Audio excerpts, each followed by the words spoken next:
Hi guys, welcome to episode 3. Here we talk about dating and my experience after weight loss with dating, with friendships, and how that has affected it, and the changes that I've gone through emotionally and all of that. So that's what we're going to talk about today. And this is a very touchy topic for me.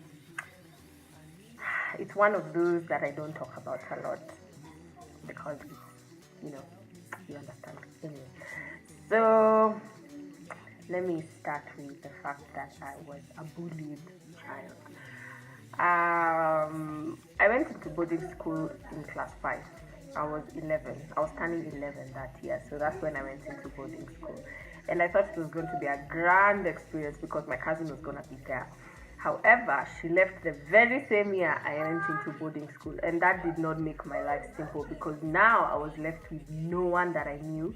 Although she had left someone to take care of me, I didn't exactly know her, and she didn't have the time of day for me because she was in class 8. So that didn't work out. So I had to figure out the ropes for myself.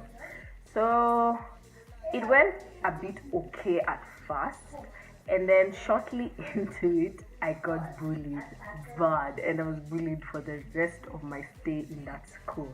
And I really did not like it. Anyone who knows me knows how I describe that school, and they know how bad I hated my stay there. So what happened was, as a result of the bullying, I had very low self-esteem with myself. I just ended up not liking myself. I didn't like me, I didn't appreciate me, I didn't like how I looked, I didn't nothing. And it didn't help that after I left, some guys I was chatting with started telling me, oh, I liked you, but because people didn't like you, I couldn't approach you. And I was like, what was that about? So fast forward into high school, and I wasn't bullied, but my self-esteem issues were carried on into high school, and it didn't help because now I was a full-blown emotional eater, and so I was eating all my feelings. I was in a day school this time, so I had access to all this junk food, and I had access to all this not so good food. So I kept ballooning, I kept growing, I kept becoming bigger. And this was illustrated by some guys who decided to draw a before and after picture of me when I got into campus and when I left. And the first picture they did was I was a gorgeous curvy model, Ashley Graham kind of thing, in a bikini, blah blah blah. And then when I in Form 4, they drew me as, basically they drew like a circle or an oblong, and then put my uniform, and then hands, and then a head. Basically, that's how they drew me as. I don't have feelings. I'm not touchy about that anymore. I laugh at it now, but then it was really painful. It was not easy to go through that, and it didn't help that I did not have very many close friends at the time. So I didn't have anyone to talk to about that. I didn't have anyone to tell how I was feeling. And then at the time, I was also not close to my parents because, teenage, puberty, and African parents do not know this thing for sitting down and talking to your child and finding how their mental space is. I don't blame them, by the way. It's just how they were brought up. I wish they knew better, but they didn't then. Now we are better. Now we are closer. So it's all good. Now I can speak my mind. Now I can speak my mind, but I totally do not blame them. I don't blame them. So I couldn't talk to my parents as a result of that. So I dealt with it alone. I cried very many tears. I cried myself to sleep constantly. It was really bad. So after I finished high school, I went on to campus and I basically rebranded. I dropped my first name and I kept Wanjiru, and I decided I was gonna be Shiro. Then I met this cool chick called Mabel who decided my name should be spelled Sheeroh, and that's how I spell it to this day, and that's how it is. So after the rebranding, I decided I was gonna be my own person. I was not gonna hate on myself anymore. I was not gonna pull myself down. I was not gonna be anything. However, in as much as you want to brush all these things under the rug, they still crop up somehow, and that came up when dating came up. And so I would find myself scouring sites because then that's the only way I could meet guys, I didn't know anywhere. I couldn't go buy my tattoo, so I was gonna meet them online. Mommy, please don't. Anyway, yeah, so I would go plus size lovers or whatever, and as a result, I met this guy I didn't like very much, and that didn't work out very quickly. But the point I'm trying to make with that is how I got to choose this guy was based on the kind of chicks he liked, not based on any other things, basically. So it didn't matter how I looked, it just mattered how I looked. Am I making sense? My face didn't matter, my character didn't matter, it just mattered that I was a plus size chick. And so I found solace in those kinds of groups. And it didn't help that a lot of the time I was the biggest one in the room. So it didn't basically help how I viewed myself. After that, I got into a not so good relationship with this guy who I call the devil reincarnate because he is mad, honestly.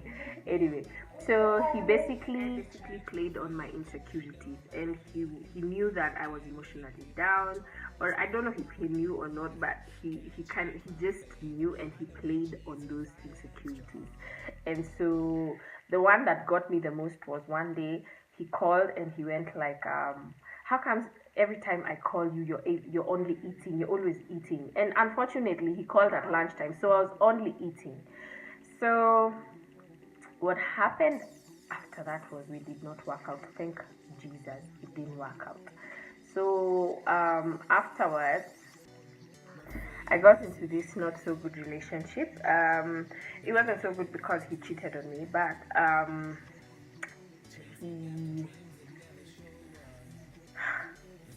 the end of that relationship is what made me get into a self-love trajectory, because then I realized that I did not like myself, and that is why I ended up in all of these messy relationships that that didn't help me, that didn't grow me, that didn't make me a better person.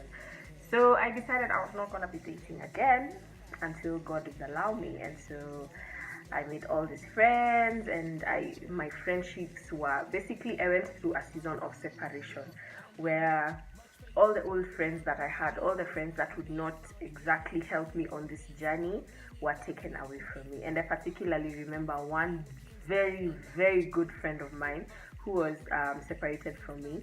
And the reason I remember that now is because once upon a time, this person said, you want to lose weight, you're never gonna lose weight, you won't get smaller. And I think I brushed that under the rug quickly because at the time I laughed, but I didn't remember what he said. But now when I think about the friendships that I held then, is when I realized, oh, actually I was in toxic relationships, I was in toxic friendships, I was not in a good space for me to thrive mentally, to thrive emotionally, to thrive physically, to thrive psychologically. I was not in a good space. My friendships were not okay. So basically those ended, and I got new friendships, and from there I discovered, okay, so you can actually like yourself like this. And someone mentioned, oh, that they like me because I seem confident, and I didn't understand what they said because I was at my lowest at the time. I was zero confidence at the time, but I guess the result of those friendships was beginning to show. So that's when, at that point, I went into Slim Possible. I lost the weight. I got even more confidence. I loved myself. I was wearing all these beautiful pairs of heels and all of that. But then again, I gained the weight back. And then after that, basically, my relationships have been okay. They've not been bad. They've not been toxic. I've not been in messy friendships or messy relationships. No, I actually kept to my pact of zero relation. I'm not getting into dating again after that one. So after a while now is when I posted on Instagram if anyone had any questions, and this guy asked, so does it affect how you date now? And to be honest, I really don't know. Because I'm still editing. But it has affected my friendships very, very much so, because then it reveals the true colors of who was for you and who was not for you. It reveals the friendships basically that were there because I was the fat chick. Like I said in the beginning, I have always been the biggest one in the room. It doesn't matter what size I was literally just the biggest one in the room. I was the biggest one in church, I was the biggest one in campus, the biggest one in primary, the biggest one in high school. It didn't matter. I was just basically the biggest person in the room. And so a lot of those friendships were basically friendships of convenience. If someone else was feeling low about how they were, how they feel, it was convenient for them to be my friend, because then they would not feel ugly because I was already doing the job for them. Am I making sense? So I was good for them for as long as I was big. But now that I'm not big, and now my shape is being seen, y'all, I am not very good for them anymore. And so people are falling out like flies. As in, it's weird. I'm only friends with the only friend I've had since 2014, I think. Yes, that's the only friend I have, and the rest is family, and I like it that way. So what's happened is, yes, you get attention. Yes, you get attention, and even though you're not used to it, you really do get the attention. And before, it was not good. Before, the attention was basically you get before, when I was bigger, I learned to have my earphones with me all the time so that I could block out the noise from the other people. And you walk around at Matatu stages and they're like, oh, you're my size, you're my size, you're my type of girl. And I don't know if they imagine that is what would pull me in, because they imagine I didn't like myself very much. But I at the point where that kind of attention was coming to, I liked myself enough to know that that's not what I wanted. And so people would say all these kind of things, and a lot of mean things came through, like I would sit on a seat and someone would say, and the guy would say, as in, are you paying for two seats because your hips have overflowed into the other one and people are not sitting on that seat? Or if I got out of a matatu because I didn't feel right about it, the makanga would just come back to me. The conductor of the matatu would retaliate by saying, oh, it's good that you've come out, because you'd have occupied two seats and we wouldn't have gotten that client. And so it became like a thing for me to sit at the edge, and if someone wanted to sit, I would move for them, because then that would fit better. And then I also learned to move along with my son, because my son would sit on the space I would leave, and I didn't mind paying for his seat, and I was fine with that. Beyond that, I would hear, oh, gaga gaga gaga, 250 GB, gaga gaga, 10 GB, and that's to insinuate how big you are. And sometimes it was very heartbreaking. There's one incident I remember particularly that happened last year, and it was basically, what happened was, I entered the matatu and I didn't want to sit at the back. The reason I didn't want to sit at the back was because I was going to alight somewhere close. So I would stand outside and wait. I stood outside to wait for people to get in so that I would take the seat I wanted. However, the Makangas didn't understand why, and I didn't want to explain why. They knew why I can't go to the back, and they would say it out loud, like, oh, she can't fit through the seats, so she can't go all the way to the back. But this particular time, these Makangas were relentless. And so I kept shifting from matatu to matatu. I would sit at the front seat, and when they tell me to move, I would come out and go into the next matatu. I would sit again, they go to the next matatu. It got to a point, it really got to me. And at this point now, I was crying in the matatu. Now I'm stuck. I was crying in the matatu, and I didn't want people to see why I was crying. But that incident really broke my heart because, first of all, I was getting late to get home, and secondly, people are not willing to understand how tough it is for someone who is as big as I was to get into those seats. And a lot of times people don't get this. People think it's all fun and games because we tend to laugh a lot about the things that are said to us, but they don't realize how tough it actually is at the end of the day. And that day was really, really tough for me. As in, thinking about it is making me emotional. But yeah, so that one was really tough, and so I decided I got into a defense mechanism, and I would cram the number plates, and I would make sure that it didn't matter if it was the last matatu at the stage. I would never get into that because it reminded me of the pain they caused me. And so, how now that I've lost weight and I am shapelier according to societal standards, the attention has switched. And so now the same Makangas who did not want me in those matatus are the same Makangas fighting for me to get into those matatus. And it's vindication of some sort, but it's hard to get over the pain. It's hard to get over the hurt it caused. But if you have to go somewhere, you just have to close your eyes and keep it moving. And so now the attention is different. Now I go places and people stop me and they're like, "Hey, you're beautiful," and I'm like, "Oh, okay, thank you." Thank you, and I move on, and I'm like, that is so weird because I'm not used to that kind of attention. How my friendships have changed, I've already mentioned. Dating, I'm not dating. So, but I am particular. I remember telling a friend that I wanted God to give me someone before I started losing the weight, so that I can believe that they're with me genuinely.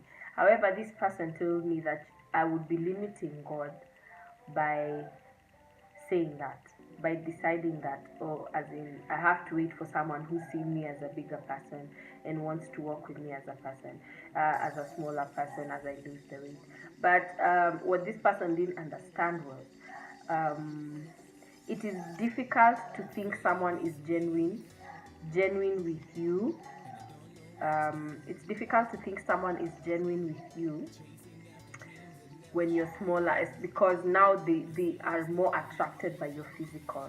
But when you're bigger, if someone actually wants to be with you, the thought process you have is they are with you because they like who you really are. So it doesn't matter if you're big or you're small, they like you. You get my point? So now that I'm smaller, it's my mental space is different. However, I am appreciating the journey as it goes. I don't mind the attention, to be honest.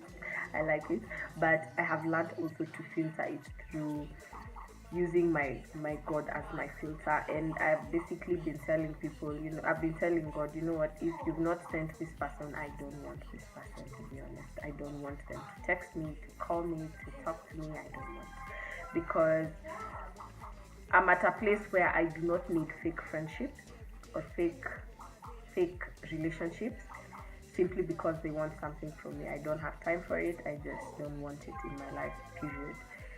So yeah, so that's what it is. I have gone through the entire video without crying. Woo! I almost did though. It's quite tough.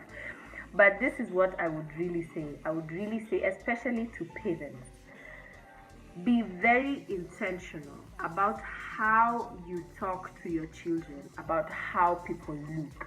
Because those small people become big people who end up hurting people like me. And it is painful. I don't like it. It is not easy. I have heard people saying their children say, "Hey mom, umenona," or "Hey mom, you're fat." And I'm like, how can you let that happen? Explain to them that there are different types of bodies, that there are different types of people, how they look, if you're tall, if you're short, if you're not, if you're disabled, if you're not, if you're blind, if you're deaf. Those are the things we should be teaching our kids. And when you see your child saying something like "Uyo ni mnono," or I had someone's child come and tell me you're very fat, and I almost hit that kid. I'm sorry, but I'm serious. I almost hit this child because I was not in the mental state to receive such criticism from a child. And for me, it is a failure in the parent's child. If my son ever called a woman fat, I would be pissed. Pissed off. I would be mad because it's wrong. You end up hurting people's feelings, and these people, instead of changing their lives, end up eating up those feelings. Very few people actually make it out because they sat and thought, oh, let me make a change in my life. Very few people do that, and when they do it, it's huge for them, and they have to deal with a lot more things.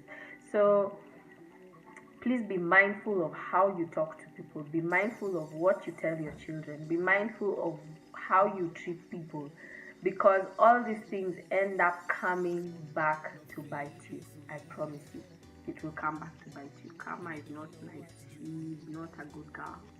I promise. So yeah, be mindful of how you talk to people. I don't tell people they're fat. In fact, I don't like the word fat. I think it's derogatory. I like to use the word chubby or bigger or plus size, because for me, I would rather you call me chubby than you call me fat. Yeah, so that's what it is. Let me know how you feel. If you've got any questions, if you have anything to add, please comment. But that's my journey. That's how I have been feeling about the way people talk about fat, big chicks, chubby chicks. How people view us, I forgot to mention that sometimes as a big person, you don't know even if someone is dating you because they like you or it's a fetish for them. Imagine. They're called chubby chasers out there. They just want big chicks for the sake of big chicks. They don't care who the person really is. They don't care who you are. They just want you for your size. Imagine. So let's be mindful. Let's be better. Let's do better in this new year. Let's leave all that malice behind. Let's honestly, let us be better people than we already were. Thank you for watching. I love you. Nobody can make me think twice. Nobody can change my fate. I know, maybe I'm strong.